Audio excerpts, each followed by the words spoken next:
Assalamualaikum warahmatullahi wabarakatuh.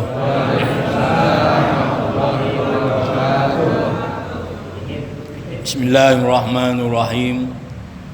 Alhamdulillahirabbil alamin.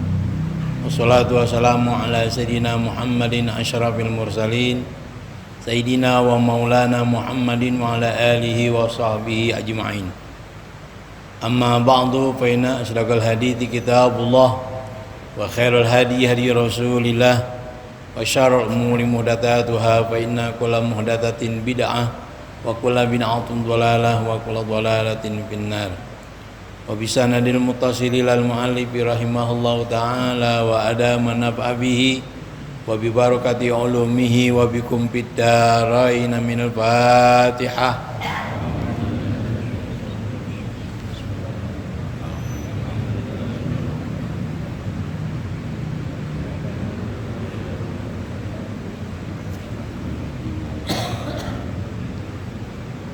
Jamaah sekalian, jamaah majelis silaturahim, dzikir, mudzakarah subuh ahad, tanpa kecuali yang kami hormati, bil khusus para kiai, para ustadz, para guru, muallim. Mudah-mudahan menambah keberkahan buat kita semua. Amin. Terutama kepada pengurus majelis silaturahim dan juga pengurus DKM Masjid At-Taqwa Mampang Pancoran Mas. Pada hari ini bagaimana yang lalu kita akan mengkaji tafsir. Tafsir yang kita gunakan adalah Safwatut Tafasir. Kalau diterjemahkan inti dari berbagai kitab tafsir. Ini termasuk kitab tafsir modern, karena pengarangnya juga masih ada. Beliau menukil dari beberapa tafsir klasik. Jadi diambil inti-intinya aja. Nah, pada hari ini kita akan bahas surah Al-Fajr. Tapi mungkin ini dua pertemuan ini nggak bisa, karena surahnya panjang. Mungkin bulan berikutnya baru kita bahas lagi. Bismillahirrahmanirrahim. Wal fajri. Kita langsung masuk ke tafsir aja dah. At-tafsir. Wal fajri walayalin ashr. Demi fajar dan malam yang 10. Hadza qasamun. Ini adalah bentuk sumpah. Jadi kalau ditafsirkan, uqsimu bidaui subhi, aku bersumpah dengan cahaya subuh. Inda mutaradatihi zulmatal lail. Ketika subuh itu menyingkirkan gelapnya malam. Ketika cahaya subuh itu menyingkirkan gelapnya malam. Kayak sekarang nih namanya nih, subuh. Tadi gelap gitu. Wa bilayalil ashr al-mubarakati min awwali dzulhijjah. Dan aku bersumpah dengan malam yang 10 yang penuh dengan keberkahan dari awal bulan Dzulhijjah. Jadi maknanya Allah bersumpah dengan tanggal 1, 2, 3, 4 sampai 10 bulan Dzulhijjah. Li'annaha ayyamul istighali bi a'malil hajj. Karena pada hari-hari itu, yaitu tanggal 1 sampai tanggal 10 adalah hari kesibukan melakukan amal-amal haji. Orang sedang melaksanakan manasik haji.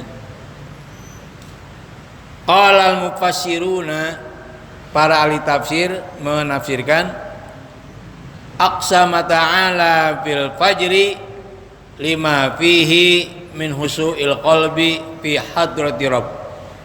Allah Subhanahu wa taala bersumpah dengan fajar karena di dalam fajar itu terdapat kehusuan hati di hadirat Allah Subhanahu wa taala. Itulah makanya kita banyak dianjurkan zikir, utama istighfar. Wabil ashari hum yastaghfirun.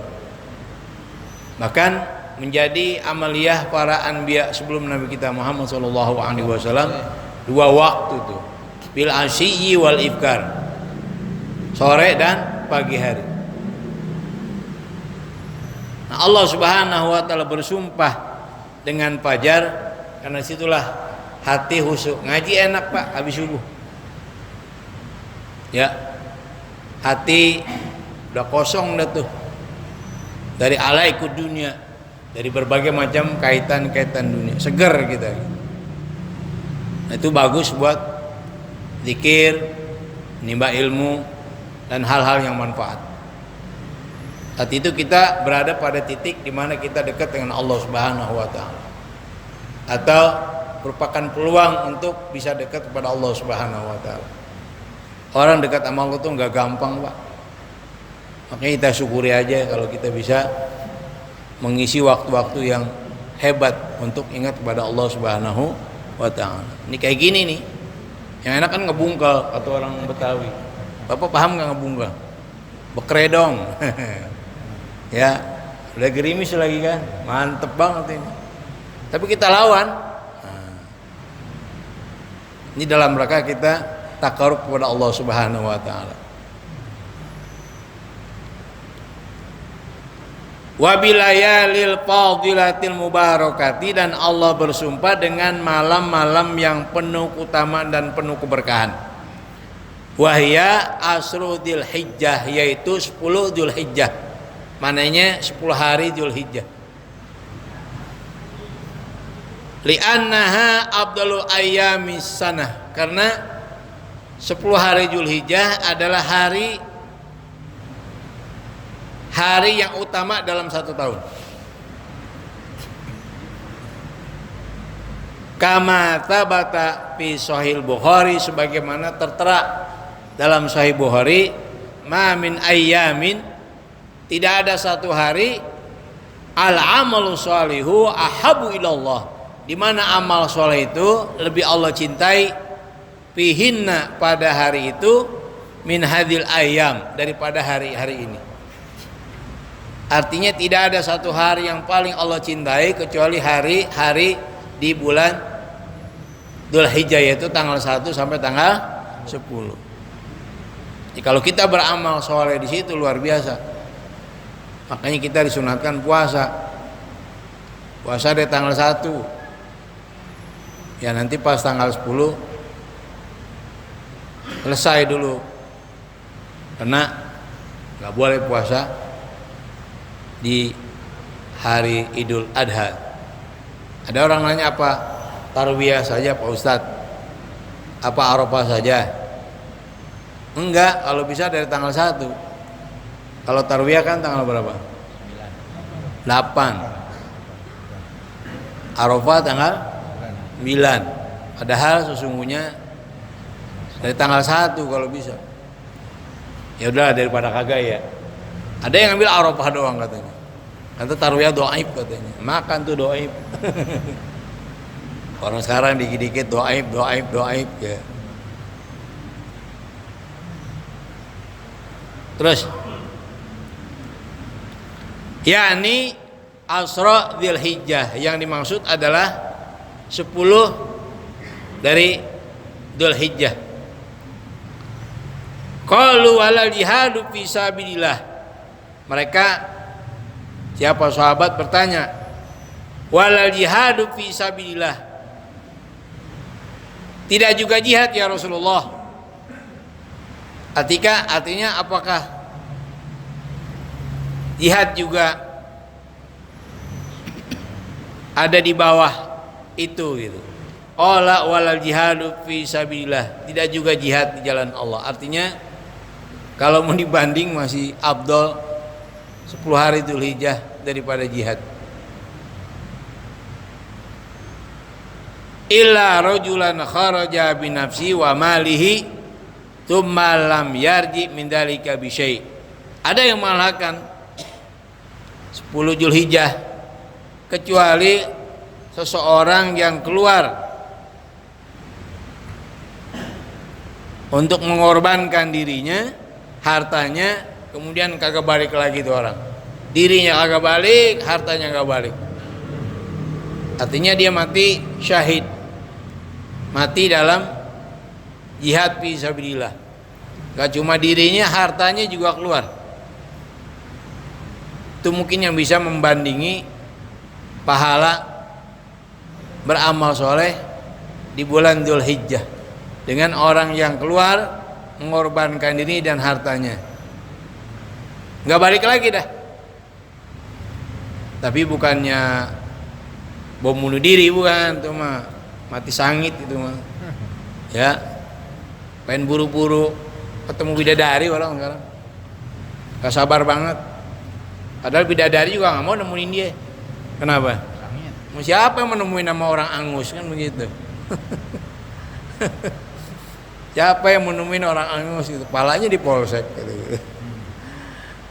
Saya baca lucu aja gitu. Ada orang Inggris ini. Ya kerjanya ya kuliner lah.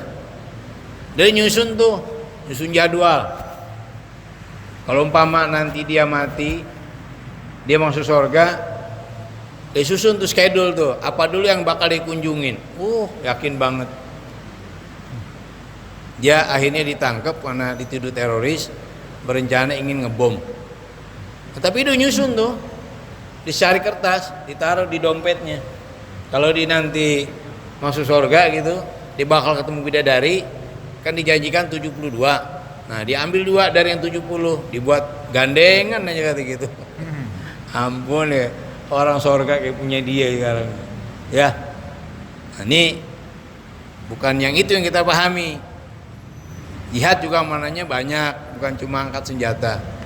Indonesia ini nggak bisa karena bukan darul harbi. Dulu zaman orang tua kita penjajahan iya darul harbi namanya. Ya.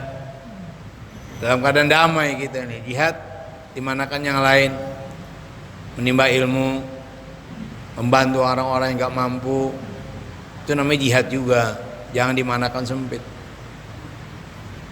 Nah itu yang bisa membandingi amal soleh di bulan Dzulhijjah adalah orang keluar mengorbankan dirinya dan hartanya, dia kagak balik lagi. Ya, terus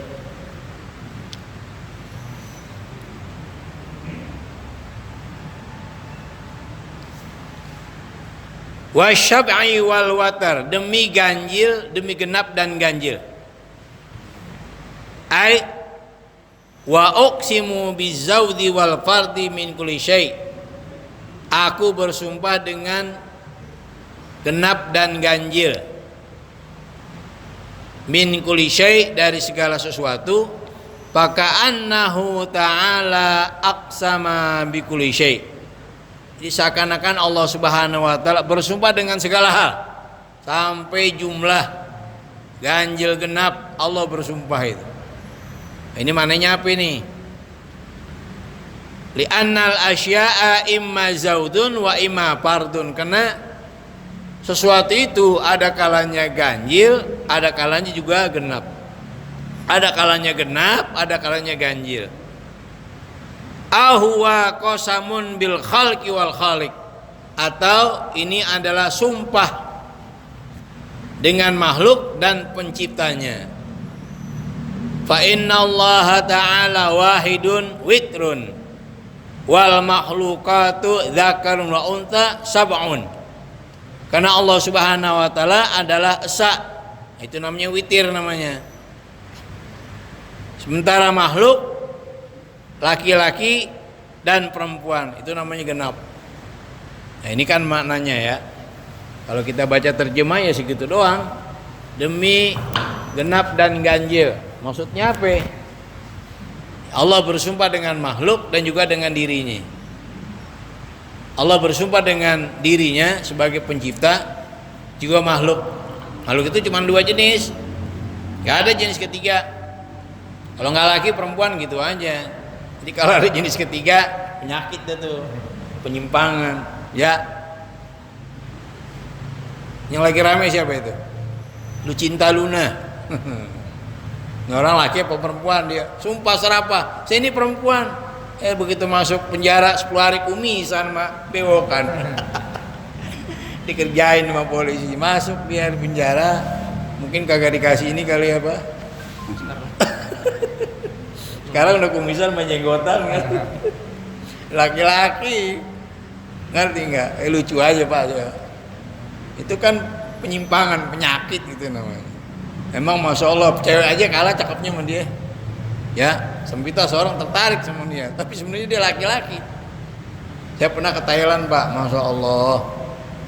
Itu kadang-kadang kita nggak bisa bedain mana laki mana perempuan. Cakepan laki-laki sama perempuan. Kadang-kadang penjaga pramuria tuh, ya. Kalau kata teman saya itu bukan tuh laki, lihat ada jakunnya gitu. Ini nggak bisa dibohongin nih. Orang niru jadi perempuan, tapi dia laki, nggak bisa dibohongin nih jakun nih. Ini nggak bisa di, ya. Nah, jadi pokoknya Allah cuma bersumpah dengan dua jenis. Laki-laki dan perempuan, nggak ada jenis ketiga. Kalau ada jenis ketiga namanya penyakit, penyimpangan tuh, ya. Kayak siapa tadi? Lucinta Luna namanya. 10 hari jenggotan kumisan. Ya ampun. Ada juga yang ngintip, kencingnya diri. Tuh Allah bersumpah dengan genap. Allah pasang-pasangin tuh makhluk Allah. Langit, bumi, perempuan, laki, semuanya dua-dua. Ya, terus. Tapi itu off the record ya, nggak usah direkam. Biar urusan polisi itu mah. Terus. Walaili idza yas, demi malam jika sudah berlalu. Ay wa uqsimu bil laili idza yamdi biharakatil kaunil ajibah.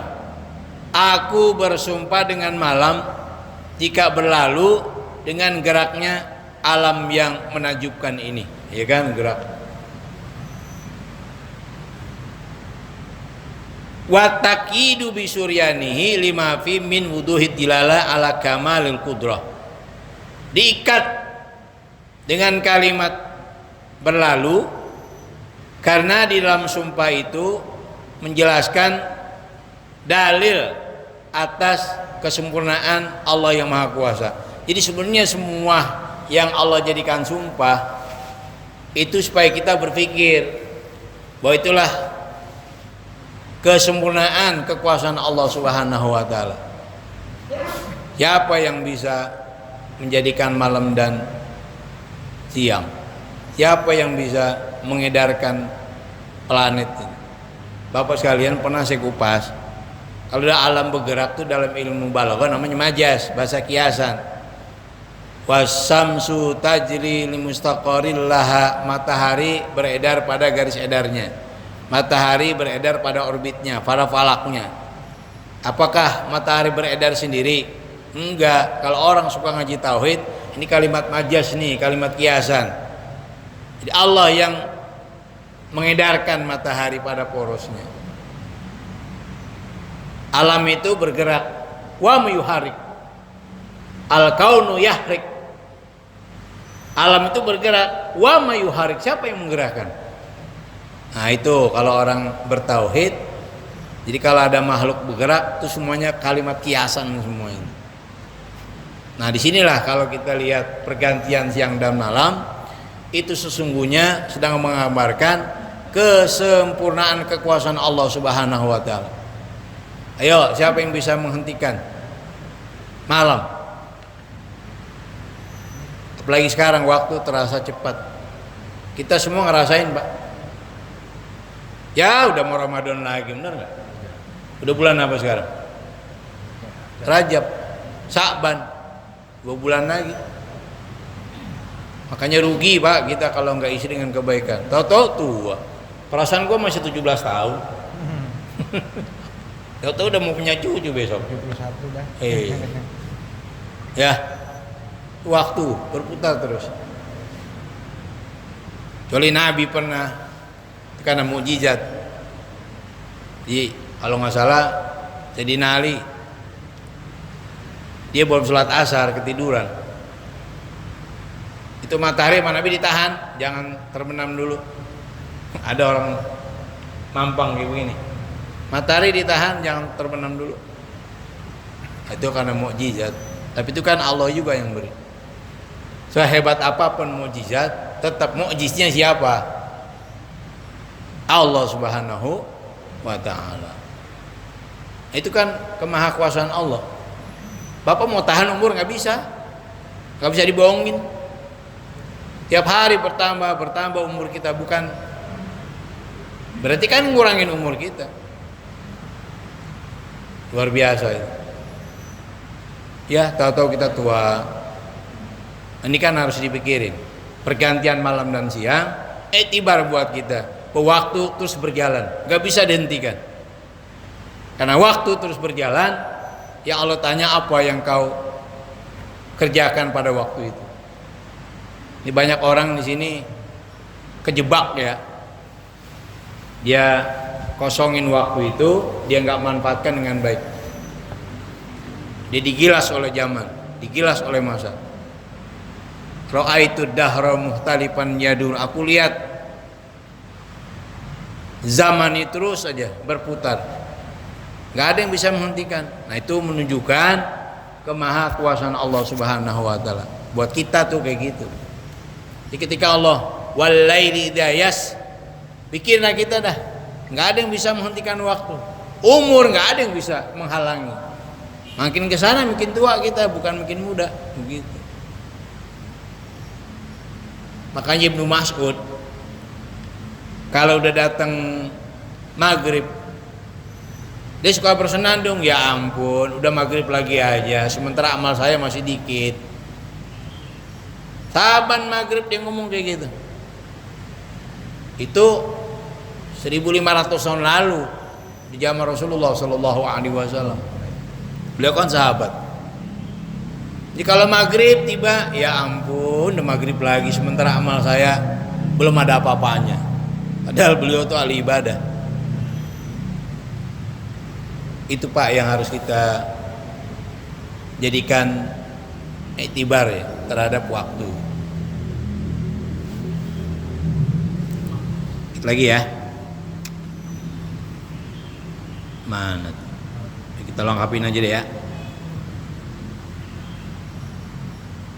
Hal fi dzalika qasamul lidhi hijr. Apakah pada yang demikian itu ada sumpah buat orang yang berakal? Ai hal fi ma dzukira minal asya. Apakah ada pada apa yang telah disebut qasamun muqni'un, sumpah yang meyakinkan, lidhi lubbin wa aqlin, bagi orang yang punya akal.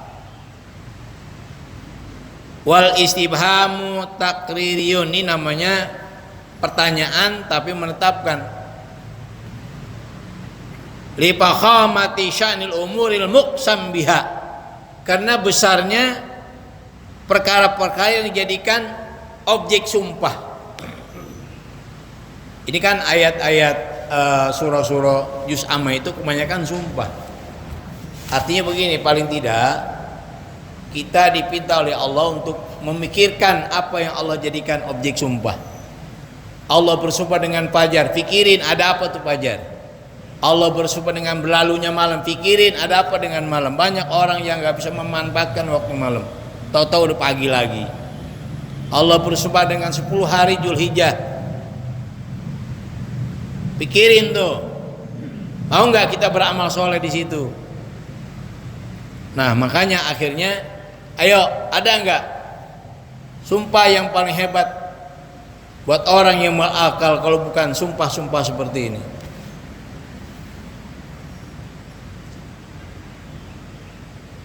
Ka'annahu yaqulu, seakan-akan Allah mengatakan, inna hadza laqasamun 'azimun inda dzawil uquli wal albab.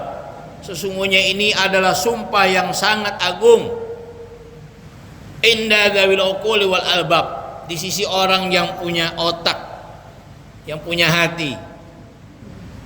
Paman kana dzalubin wa aqlin alima annama aqsamallahu azza wa jal bihi min hadhil asya fiha ajaib.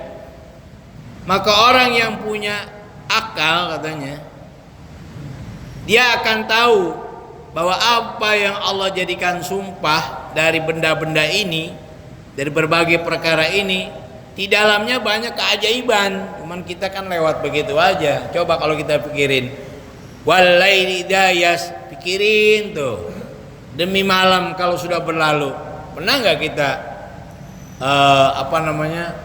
tafakur gitu terhadap sumpah-sumpahnya Allah? Padahal itu memupuk supaya kita lebih giat taat kepada Allah, memotivasi buat kita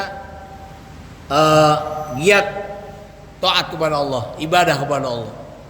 Ya Allah, baru tadi malam udah pagi lagi, bener nggak Pak? Tuh malam tuh, pikirin tuh.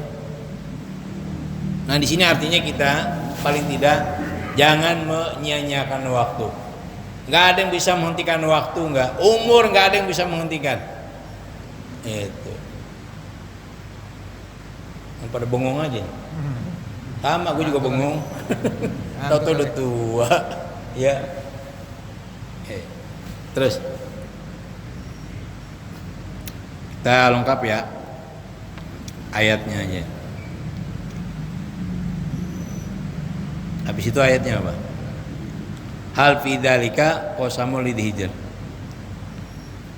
Alam taro dah.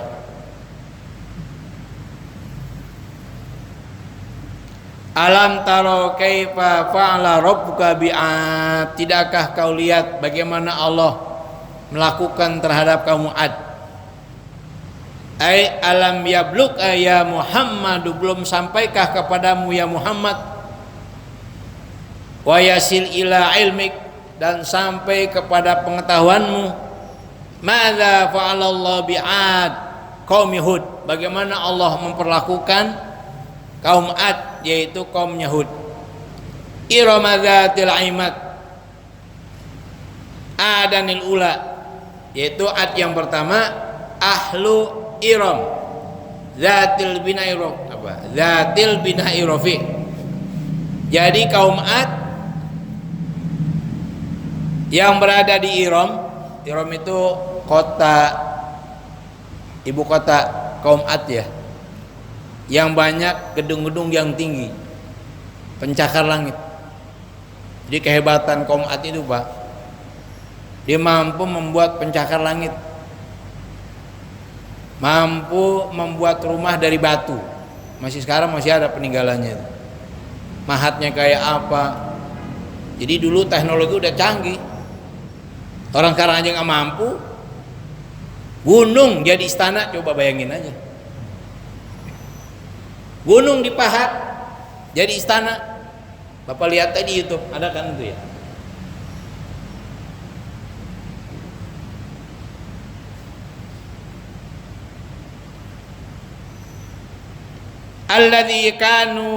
Alladzi kanu yaskununa bil Ahqaf baina Oman wa Hadramaut, di mana mereka tinggal di Ahqaf. Ahqaf itu satu kota di antara Aman dan Hadramaut, di Yaman. Allati lam yukhlaq mithluha fil bilad, yang belum pernah diciptakan seperti kaum Ad. Di negeri ini belum ada, sampai sekarang belum ada.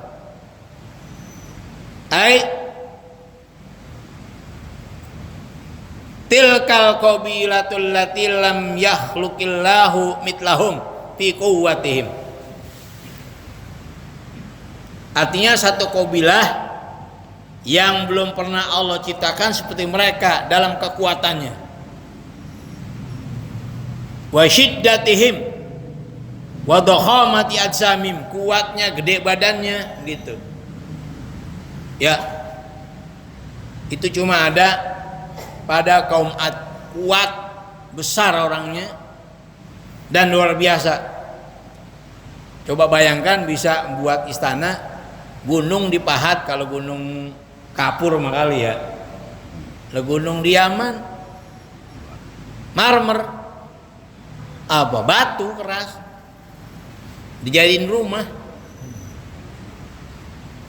Wal maksudu min dzalika takhwifu ahli Makkah bima sana'a ta'ala bi'ad. Yang dimaksud dengan sumpah ini, Allah ingin memberi rasa takut, Allah ingin menakutkan kepada penduduk Mekah terhadap apa yang dilakukan oleh kaum Ad, terhadap apa yang Allah perlakukan kepada kaum mereka. Itu kan bikin, jadi begini Pak, Nabi yang diutus kepada kaum Ad cerita tentang sorga, indahnya sorga, dia tertarik, dibikin sorga dunia macam-macam, pokoknya luar biasa lah tuh bangunan, dikumpulkan berbagai macam kekayaan dia, rakyatnya juga mengumpulkan kekayaannya, bikin sorga.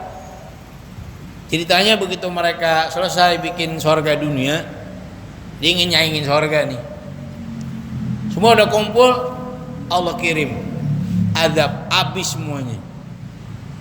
Nah itu azab yang ditimpakan kepada Suki Iram, kaum Ad. Wa kaifa ahlakuhum wa kanu atwala a'maron, bagaimana Allah hancurkan mereka. Wa kanu atwala a'maron, mereka adalah orang-orang yang umurnya panjang-panjang. Wa asyadda quwwatan, dan orang yang paling kuat min kuffari Makkah, ketimbang orang kafir Mekah. Wala Ibnu Katsir mengatakan wa haula'i adul ula, mereka adalah ad yang pertama. Wa humul ladzina ba'atsallahu fihim rasulahu Hudan, mereka itulah satu kaum yang Allah utus rasulnya yang bernama Hud alaihi salam. Fakadzabuhu wa khalafuhu, mereka mendustai Hud, wa khalafuhu, dan mereka menyalahi Nabi Hud. Wa kanu utatan mutamarridina jabbarin, mereka adalah kaum yang sombong gitulah, kaum yang sombong. Kharijina an taatillah, keluar dari taat kepada Allah. Mukadzibina li rusulihi, mendustakan para rasulnya. Fadzakara ta'ala kaifa ahlakahum wa dammarhum, kemudian bagaimana Allah akhirnya hancurkan mereka. Wa ja'alahum ahaditsa wa'iran, dan Allah jadikan mereka cerita-cerita yang hina. Nah, kayak gitu kaum Ad. Artinya ini kan orang-orang Mekah ini, ya penduduk Mekah ini masih juga ngeyel gitu sama Nabi Muhammad, nggak mau beriman kepada Nabi. Ya, diajak beriman nggak mau, yang ada malah ngelawan, nantang. Ya lu belagu lu. Ada kaum yang lebih hebat dari ente, kaum Ad, badannya gede, orangnya hebat, rumahnya bukan kayak ente, dia bikin rumah di bawah gunung, gunung dibikin istana. Kayak apa tuh orang kuatnya? Allah hancurkan ketimbang ente gitu. Jadi Allah sedang menasihati penduduk Mekah yang tidak mau beriman kepada Nabi kita dan kepada Allah. Ambil cerita dari kaum Ad. Inilah, kalau bukan Nabi siapa lagi? Kok Nabi bisa cerita? Nabi kan nggak pernah belajar sejarah, nggak pernah makan bangku sekolahan, kok bisa detail cerita sejarah orang-orang dulu, baik yang taat atau yang maksiat. Mesti kan mereka mikir, yang 3000 tahun sebelumnya Nabi bisa cerita detail lagi tentang Nabi Musa, tentang Nabi Ibrahim. Nah, ini kan orang kafir Mekah nggak mau berpikir, kalau bukan Nabi siapa? Orang nggak pernah sekolah tapi bisa cerita detail. Nah akhirnya orang-orang Mekah yang nggak mau beriman kepada beliau dan Allah, ya diceritakan dalam Al-Quran bagaimana akhirnya Allah hancurkan kaum Ad yang maha kuat, yang hebat. Ya kalau kalian mah gak ada apa-apanya begitu. Dah ya, ini kan udah siang, nanti mungkin kita lanjut ya, supaya habis tuh bahasan gitu. Mohon maaf ini hari ini gak tuntas ya, tapi paling tidak ada yang bisa kita petik, paling tidak ada pesan moral yang bisa petik. Terutama jangan sia-siakan waktu terus berputar. Rugi dah kalau kita nggak beramal soleh. Nah demikian, lebih kurang mohon maaf, terutama kepada para guru, para kiai ustadz. Wallahul muwaffiq ila aqwamit thoriq. Assalamualaikum warahmatullahi wabarakatuh. Hadirin demikian